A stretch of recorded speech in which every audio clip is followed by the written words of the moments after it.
It's the classic Batman dilemma, played out in countless TV shows, comic book pages, and movies. Some villain from the rogues gallery of Gotham City, say the Riddler, has captured both Robin and Batman's love interest of the day. Maybe it's Selina Kyle, maybe it's Vicky Vale, who knows.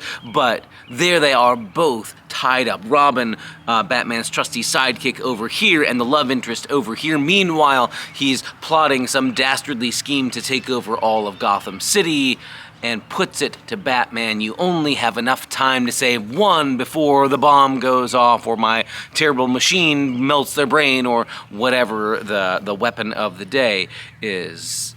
But he turns it back to Batman. The villains always do. There's only so much time. There's only a chance to save one. Who will you pick, Batman? And of course, this is always so difficult for heroes. Do you try and save your trusty sidekick? Do you try and save the love interest? Do you try and save the city? What do you do? And somehow or other, in every comic book scenario, it seems, Batman finds a way to be able to save both Robin and the girl, and then save the city at the end of the day, in a way that in real life seems impossible. Right? In our lives, there are choices we have to make. To do one thing means you can't do another. To spend your hour one way means you can't spend that same hour doing something else. To spend $1 one way means you can't spend it on something different. It's opportunity cost, right? So much of our lives are based on the assumption that life isn't like a Batman movie or comic book. That in life, sometimes you only have the chance to do one thing at the expense of another. It's sometimes called a zero-sum game. That if I do something for me, it means that I can't do something for you at the same time. There's only so much of energy, time, resource to go around. And to be fair, an awful lot of our lives really are like that, and an awful lot of our lives really do have the forced choice. You can pick one thing or the other, but not both. Which is why I find it so fascinating that we get a story in Mark's gospel that puts Jesus in that difficult dilemma situation, right? So this is a story that unfolds in Mark chapter 5. And Jesus is approached by the leader of one of the local synagogues, a respectable religious leader. This is somebody with some clout in the community, and helping him would certainly burnish Jesus' reputation, make him come across as a respectable guy, helpful to the local religious leaders. This man's daughter is deeply, deeply sick, and he asks Jesus for help. And Jesus is on the way to the synagogue leader's house when another woman, without any introduction, without a name, without any kind of sense of her status, she reaches out to touch the edge of Jesus' clothes. She's been sick with a hemorrhage, with bleeding, for 12 years, as long as the synagogue leader's daughter has been alive. She's 12 years old. This other woman has been sick for 12 years, and she has spent all of her money on trying to get doctors to help her, and nobody can help. She reaches out just on the hope, on the slender, maybe desperate hope, that maybe what she's heard about Jesus could help her, and that maybe if she just touches the edge of his clothes, that will be enough that she could be made well. And what do you know? But she's made well. Jesus senses that something important has happened, that power has flowed out from him, and he stops the procession, looks around, and finds out what's happened.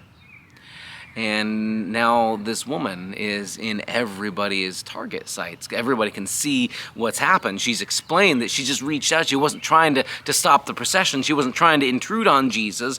But now everybody's looking at her. She's broken a whole bunch of rules. You're not supposed to touch a stranger, certainly not a strange man in public in the ancient Near East. Where did she get the gall to sort of just reach out and take this healing when Jesus is on his way to help somebody else? She's a line jumper, right? She should at least wait her turn. All sorts of reasons people could be mad at her. And so Jesus sees in this moment things are about to boil over. It's his daughter, addressing her like family, right? So all of a sudden there's no worry about her crossing any taboo lines, about touching a strange man in public. No, daughter, your faith has made you well. Go home, you're well. Jesus makes sure she's okay, but in the time it's taken to help her and to calm down that situation, other messengers come from the synagogue leader's house and say, don't bother the teacher Jesus anymore. Your daughter has died. Oh, It's like the Batman scenario all over. There's only so much time, Jesus. Who are you going to help? The daughter of the respectable religious leader? And if you help, he'll owe you a favor, and maybe he could put in a good word for you among the other respectable religious people? Or will you stop and make sure that this nobody woman is taken care of as well after her miracle's already been given to her? It seems like there's only enough time to help one person or the other, and that Jesus has had to make his choice. He helps the woman who'd been bleeding, and poor Jairus' daughter, the synagogue leader's daughter, there's no help for her. Except that with Jesus, almost like in one of those unexpected plot twists in the Batman stories, Jesus finds a way after it's too late. Of course, that's where Jesus is different from the comic book heroes, right? In the comic books, in the movies, the hero has to find a way before the clock runs out to help person A and person B and save the city all at the same time before the detonator on the bomb goes off or whatever the danger is. But Jesus enters the scene at the synagogue leader's house after it's too late. She's already died. But for Jesus, too late is still enough time. He finds her on the bed, tells everybody she's just sleeping. I've come to wake her. And speaks to her, calls to her. We still have the Aramaic words of Jesus, Talitha cum, little girl, get up. He takes her by the hand and she comes back to life. The thing that gets me about this story is that it is clearly presented like, this is one of those times, Jesus, there's only so much time. You can only help one person or the other, and you didn't even get a choice here because this other woman just sort of reached out and touched you without even you granting her permission. And Jesus takes this situation where it looks like there's only so much help, only so much time, only so much resource to go around, and Jesus instead turns it into a situation where everybody can be made well. And that it's not a zero-sum game after all. Helping one person doesn't stop Jesus from helping another. Healing one person doesn't stop him from raising the dead somewhere else. This is a critical difference about how the reign of God works compared to the conventional wisdom about the world we live in. We tend to live in a world that assumes there's only so much to go around, and therefore if something good happens to you, it's a threat to me because it means that there's less good stuff out there to go around. If you're doing well, it means that I should be threatened by your success. If somebody else gets a job, if somebody else gets a house, if somebody else gets to eat, it means there's less around for me. There's so much around in our lives, in our culture, that teaches us to see everything as a matter of scarcity. There's only so much to go around, and that certainly God's economy works the same way. That the really important stuff, there's only so much to go around, and if God helps you, then God isn't helping me. If God answers your prayer, then God won't answer my prayer, or that somehow there's less for me. Good news from Jesus is God's grace is not like pie.